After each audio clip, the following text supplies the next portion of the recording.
આજે આપણે બનાવીશું મમરાની રેસીપી। તો જાડા તળિયાવાળી કઢાઈને ગરમ કરવા માટે રાખી છે। તો તેની અંદર અત્યારે આપણે અડધી વાટકી જેટલું પાણી લઈશું। થઈ ગયું છે। તો હવે તેની અંદર અત્યારે મેં 2 વાટકી જેટલો ઝીણો સમારેલો ગોળ લીધો છે। તો આપણે હાઈ ગેસની ફ્લેમ પર હવે આને 4 થી 5 મિનિટ માટે આ રીતે જ ઉકળવા દઈશું। મિનિટ જેટલો સમય થયો છે ને તમે જોઈ શકો છો ગોળનો કલર આપણો પહેલા કરતાં બદલાઈ ગયો છે। અને મમરા જે લીધા છે તેને એડ કરી અને મિક્સ કરીશું।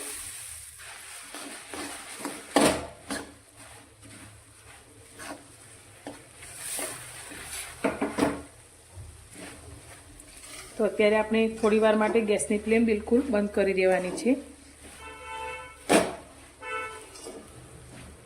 ગોળની અંદર આપણે બધા જ મમરા મિક્સ કરી લીધા છે। તો આપણે અત્યારે મમરાના લાડુ બનાવીએ છીએ, પરંતુ અત્યારે આપણે આ ગરમ મિશ્રણથી મમરાના લાડુ બનાવીશું તો આપણે હાથથી દજાશે। તો તેના માટેની એક આપણે ટ્રીક વાપરીશું।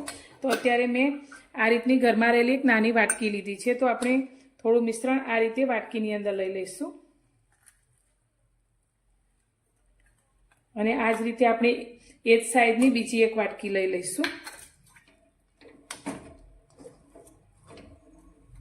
ને તેમાં પણ આ રીતે આપણે ભરી લઈશું અને બંને વાટકીને આપણે આ રીતે ભેગી કરી લઈશું અને થોડું પ્રેસ કરી લઈશું।